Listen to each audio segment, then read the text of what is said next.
This is the sync replication view. This is the last feature we added to plasticscm 4.0, and basically is something we wanted to come up with, and it needs a way to actually simplify the way to synchronize changes between remote servers.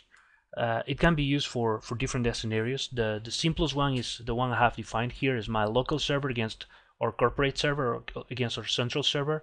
So what I did was something like, okay, define a new repository server, a new repository and server combination. Just choose one of them. Well, that's actually what I did here, and then add a target repository, which is the repository which you're going to synchronize with.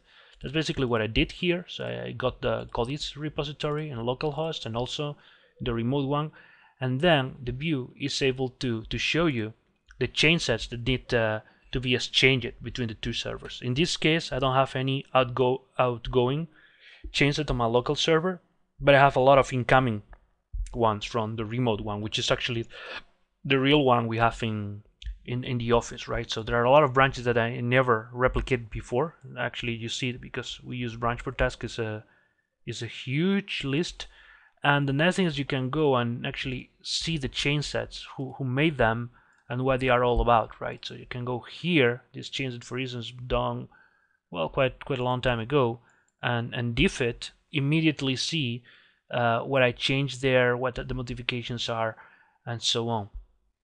If you've been following the videos we recorded, you will see that we can do something similar from the branch explorer, because there you can also render remote branches, local branches, and so on. But this way is probably not so graphical, but it's going to be very useful on a daily basis, because it just really focuses on what you have to upload, what you have to download, and because you can define as many repositories as you want to, as many servers as you want to. It can also be useful for an integrator to have a list of all the distributed servers he's working on. Even he could have the list of all the machines of the developers here if they are working on a truly distributed mode, and then pull the changes from them directly from this view. So you could check like, hey, you forgot to push something, or you have to download something to be in sync, something like that. So there are different scenarios you can define with the view. Also, another one I'm very interested on is, for instance, you have a